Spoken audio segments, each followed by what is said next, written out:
Hey, what's going on, guys? Welcome back to another episode of Prep Life. It's kind of a special edition because I'm sitting here in Kalispell, Montana. I'm on the road right now. Got done meeting with Chad Robichaux. You might know him from the Mighty Oaks Foundation. We decided to get up together and do a preparedness seminar for some corporate folks. It was an amazing time in Jackson Hole, Wyoming, one of the most expensive places on the planet Earth. I paid $100 for me and Jess to get a sandwich, an egg breakfast sandwich. I could have bought a pig and had bacon for a year. But amazing opportunity. Then that brought us here to Kalispell, where we got a lot going on at Black Rifle Coffee in Kalispell, Montana. I want to talk about this news that just broke recently with the Trump indictment. Multiple charges, 7 charges, as leaked. None of these documents have been presented. It's all been leaked. And they're going after former President Donald Trump for everything from conspiracy, mishandling of classified documents, and even lying to federal officials. I'm going to read you a tweet by Ron DeSantis, who said, "The weaponization of federal law enforcement represents a mortal threat to a free society. We have for years witnessed an uneven application of the law depending upon political affiliation. Why so zealous in pursuing Trump, yet so passive about Hillary or Hunter? The DeSantis administration will bring accountability to the Department of Justice, excise political bias, and end weaponization once and for all." Now, you guys might have heard about the indictments that came down from the New York lawyer that decided, hey, we're going to go after him on charges, including conspiracy. And this is very different because this is like the first time in our history as a country that a former president has been criminally charged federally. Now, that's a huge problem politically because right now, from all, I would say every single poll that I've seen, both presidential candidate for the GOP nominee and presidential frontrunner has been President Donald Trump. And so he's winning. So we've never seen, and this is much a precedent, of a sitting president utilizing his federal Department of Justice, as well as the Federal Bureau of Investigation, to go after his political opponent. Now, that should scare the hell out of you guys. When I see DeSantis say these things, like the DeSantis administration will bring accountability to the DOJ, that's what I want to see. Now, the problems that stem from this right now are, how is this going to unfold? I mean, right now, he's due to be arraigned on Tuesday, and this charge, if pushed through, could affect his position as the GOP nominee, at least the standing of his position, and affect the race completely. One of the polls that was very interesting had to do with independents. Now, are you going to swing the independent vote by having Trump be in the race, period? Because a lot of people, despite this type of news, said they're not going to vote for Trump as independents. I don't know if that means they're going to vote for Biden, but I kind of put myself in that category, and you might put yourself in that category. Are you an independent? Are you somebody who doesn't like to be beholden to a political affiliation from a toxic party? Both parties have their issues. I would consider myself an independent. I'm a registered independent. But when I see this type of thing unfold, I'm looking for kind of focus on the ultimate problem, which is the weaponization of these government agencies, including the FBI. I mean, recently I had to justify to a business partner, a potential business partner, that I was not a domestic terrorist, that my organization, American Contingency, was not a militant, violent, extremist organization as Googleable. I mean, which is crazy. I mean, I'm sitting down at a business meet and going, yeah, let me tell you about that whole deal. And I'm glad he asked because I want to give the context, but that's still affecting my life in a negative way. When the FBI decides it's going to go behind through this network to social media companies and suppress me, my company, Fieldcraft Survival, and all the things, all the hard work that we're trying to accomplish. And, I have a voice because I have popularity in these social spaces. And it sucks, but it sucks more for American citizens who don't have that opportunity to fend and fight for themselves, who don't have millions of dollars and lawyers to be able to go after the Department of Justice or FBI. And good luck 10 years later down the road if anything changes. So you need a president to come in and clean house. Look, I've always been a supporter of the federal government's organization of good men and women because I work for them.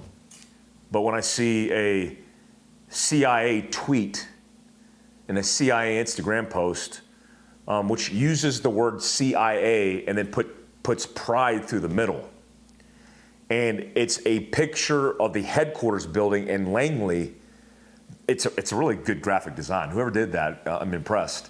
But it's like superimposed with rainbow colors, and it talks about inclusion. And I get it. It's like we're recognizing that it's okay to be LGBTQT, whatever. But why are we focused as a federal entity in government in identity politics? Like, you got a job to do. And that job is an important job.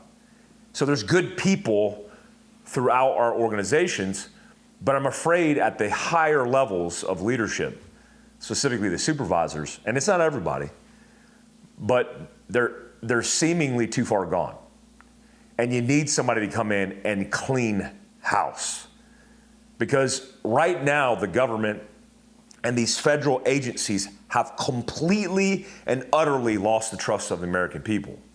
And I'm not talking to you like somebody who has an interest in running for political theater. I'm talking to you as somebody who sees the damage this is going to do to our nation in the future.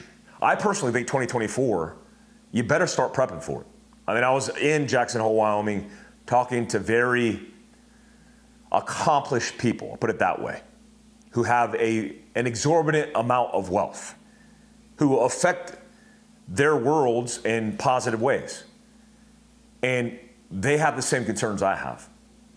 That 2024 with AI on top of a weaponized government, this is what we're dealing with, a weaponized government, who's not focused on policy that's changing Americans' lives in a positive way, on real issues, that's being covered and concealed by a national media who's more interested in spitting propaganda than they are the truth, the facts of the matter. I mean, we should kind of back up, which I was part of the Obama era, as well as Hillary Clinton as the Secretary of State, and directly saw that effect of policy affecting decision makers, commanders at AFRICOM and Special Operations Command Africa that I worked under, and it was disgusting. And then I get out and I see all the mishandling of classified documents. Guys, Hillary Clinton deleted her emails using a program. She smashed her laptop and hid tens of thousands of documents that were both sensitive, compartmentalized, which means they're special access programs, and top secret classified information that was compromised. So when you look at Mar-a-Lago and Trump's resident and the specific physical folders of classified information, that's very different than a technological error in leaking classified information that's compromised through technology all over the world. Those are two very different things. Now, the Department of Justice has an open investigation on sitting President Biden right now. And here, let me clue you guys in on the severity of this. When I was in the military and both the Central Intelligence Agency, I had a top secret SCI. They're actually two different classifications and two different types of background investigations. The CIA does their own background investigation. They also do polygraphs, both in counterintelligence and in lifestyle polys. They'll ask you stuff like, have you ever slept with a goat? Because they want to know, are you weird? Do you have these habits or these things that are part of your life that potentially could compromise national security in the future? I mean, your job is literally to write cables that are classified in some cases that changed the outcome of our national defense strategies across the globe. So an important role and responsibility. When I was in the military with a top secret SCI, special compartmentalized access or information, that allowed me to get information that was very specific for operations, for intelligence, for missions. And I would lose my clearance if I did anything irresponsible, especially the mishandling of classified information. For example, if I had to go into a building with classified information, there was a special way that you carried that. And you walked into the building and you had to go into a skiff that was a protected area that had no cell phones allowed, that allowed you to share this information, disseminate this information, hear this information from different people. I told this story before, apologize if you've heard it before, but it's worth repeating. When I was a team sergeant, I was focused on Libya because I got the mission. I got the first Special Operations Command Africa 1208 program. This is not classified. This is a congressionally mandated and budgeted program that I would be, with my guys, the first team from Special Operations Command Africa to do the first 1208 that Special Operations Command Africa has ever done. And that was pretty special. I felt pretty proud to be the first man selected, the first Special Operations guy selected to lead a team to go in post-Benghazi, post 9/11 of 2012, and do this. During this train-up, we were both receiving intelligence and information from Benghazi and from Libya because we needed to know what was going on the ground. And so my 18 Fox, my Special Forces Intelligence NCO, non-commissioned officer, was getting that information, having crosstalks with people in Libya from both the United Nations, interagencies, and the military guys that were on the ground, and sharing that with us in our team room, in the skiff, depending on the level of classification. One day, we were doing a training exercise because at the same time we were standing up this new organization known as the Commanders and Extremist Force, which has a different classification of mission. They've been redesignated. But as we were getting this information, we had to train because we had to keep our skill sets up. And planning is a big component of training. So we had an old PowerPoint presentation that was used as a template, and it had the word secret on it, like just the actual font and italics of the word secret, a word. There was no classified information in it, but we wanted to exercise the realism of these structured, made up and fabricated PowerPoint presentations to be able to brief the training. That is normal. That, by the way, happens all the time, right? It's the secret, right? Secret brief, but it's not secret because it's just the template. Well, that was sent over the Army system, which is a non-classified or sensitive system. And the system, because it picks up words of classification like secret, flagged it, right? No classified information, but it flagged it. Guys, I lost my security clearance. It was put on hold for 6 months with my warrant officer, who's a 180 Alpha, whose responsibility is intelligence. So for 6 months prior to a deployment, I could not even hear the intelligence that was collected that was going to help me protect my men. And I was threatened with, you might lose your career over this. Okay, lose my career over what? They appointed a captain. A captain to me, no offense to captains, but a captain to me as a team sergeant in SF is like a specialist in the Army. In fact, I think a specialist at the point in which before they take company command has more team time, more experience. I'm being facetious there. They don't literally have that, but they have more experience in the military because they have more years operating than potentially an SF officer who has zero experience in operating. You could be a captain in SF, a team leader, by just graduating the qualification course. You get to your team and you have a team sergeant like me who had a decade of combat prior to leading a team. And I had a captain tell me, who was in charge of the 15-6 investigation, you might lose your career. And I said, hey, captain, let me tell you something. To lose your career, you actually have to do something wrong. And I did nothing wrong. And he tried to create a case against me because it looked good for him in his officer evaluation report if he did so. I basically told him to F off. I said, get out of my face. I was super unprofessional because I was super frustrated. They did the investigation and found there was nothing wrong. We did nothing wrong. But not after going into my team room and pulling my hard drives, pulling my cell phone, my private cell phone, and pulling all the data from it. It's like, what the hell is going on? Hey guys, remember it's Mike, the team sergeant in 10th group. I'm not the enemy, but I felt like I was the enemy. It was disgusting. It was disproportionate to what actually took place. But here we are, and we have a sitting Secretary of Secretary of State, who runs for President of the United States, who's the former wife of a president, who mishandles more classified information than we've ever seen mishandled in U.S. history, and she gets off scot-free.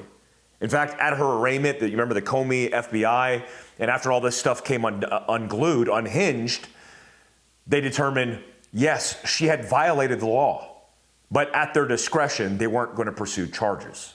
That's interesting. So I am super taken back by this, especially at the same time while there's an ongoing investigation against the sitting president of the United States. And let me just tell you this, because I track a lot of what Elon Musk is saying, because what he's saying, privy to all the people that he's networked with, but also the position he's in. It's interesting that he says, here we go, let me find the tweet. He tweets a lot.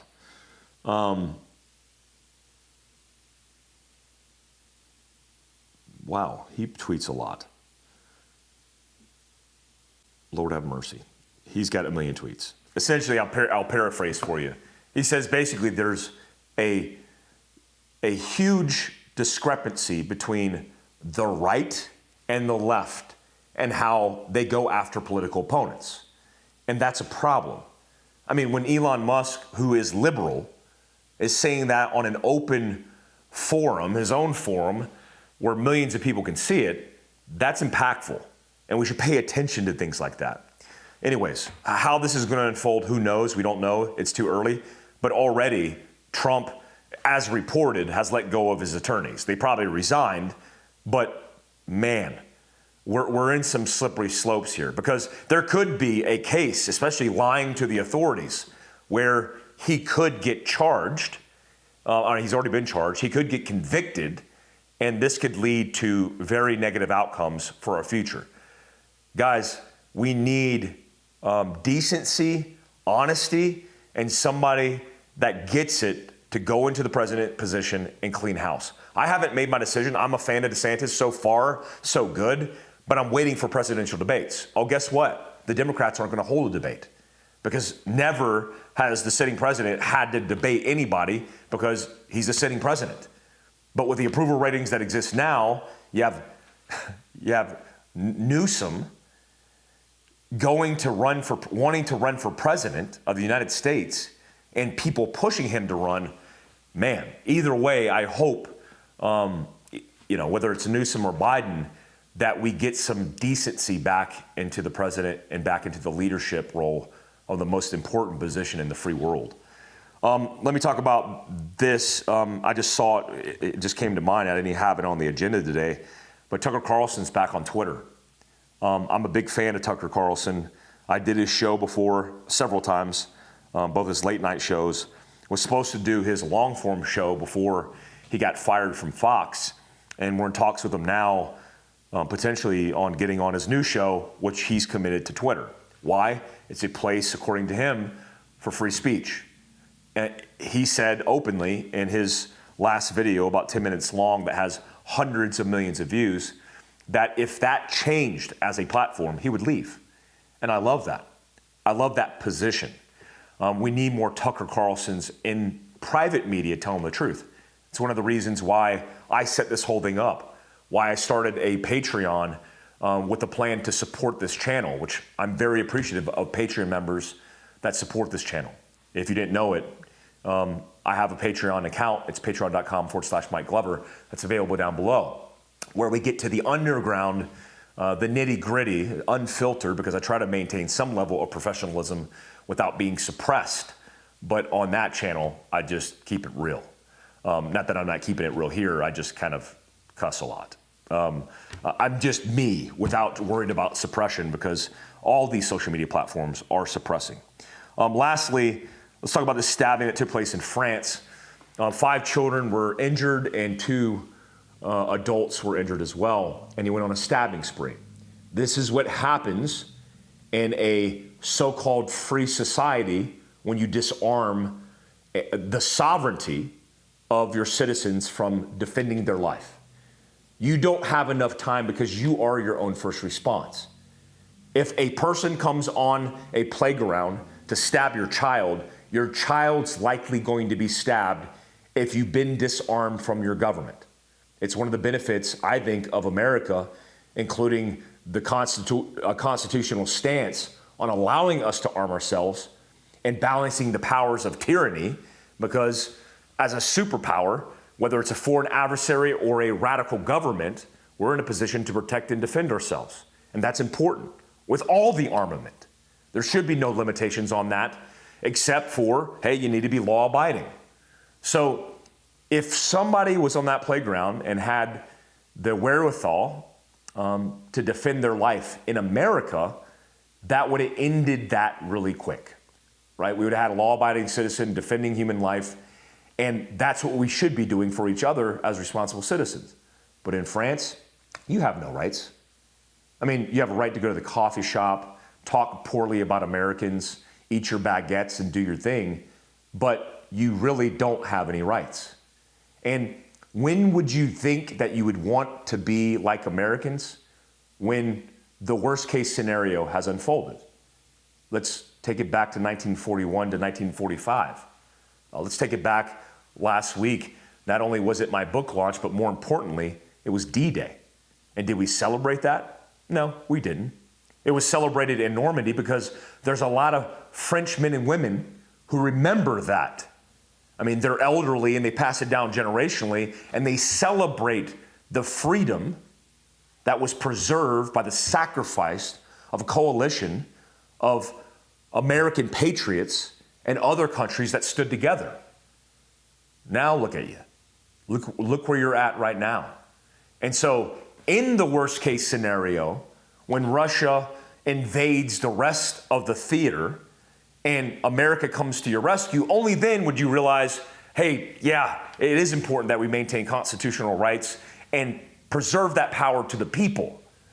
But you don't really pay attention to that when it's news like a playground stabbing that doesn't affect you. And that's unfortunate. Again, I say this to remind all Americans, there are reasons why you as an individual have profound liberties and freedoms to stand up for your constitutional rights. They're pulling away all of our ability to do that because you've outsourced it. You've outsourced your education, you've outsourced your kids' education, you've outsourced your health care, your security, and it's time to take some of that stuff back.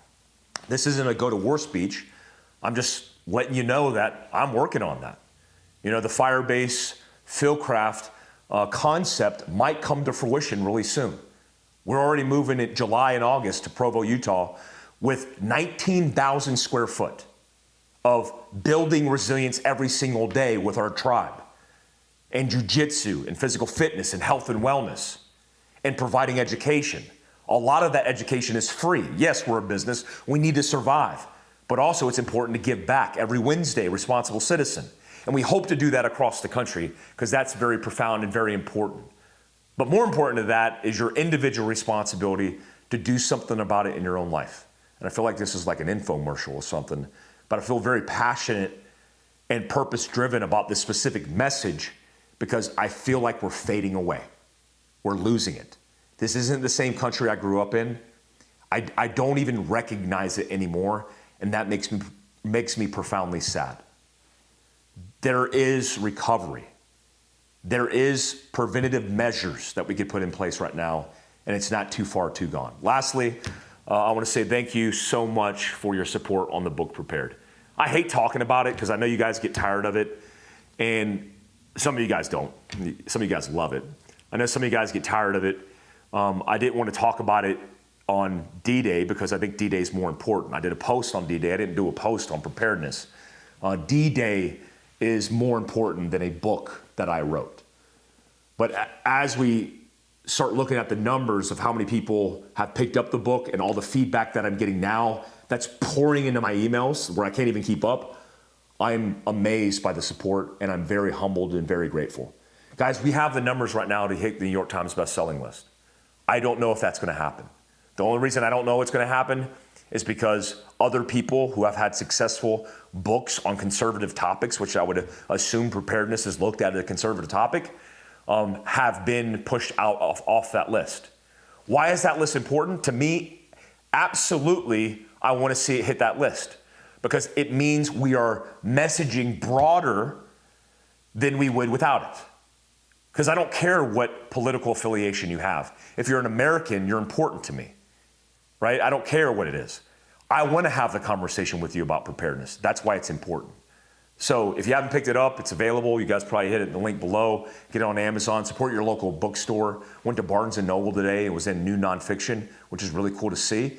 And you definitely can get it on Audible, which I recommend, because Ray Porter did the foreword written by Jack Carr, and I did my own speaking part of that. Last but not least, I promise, I keep saying lastly, I did do a vlog.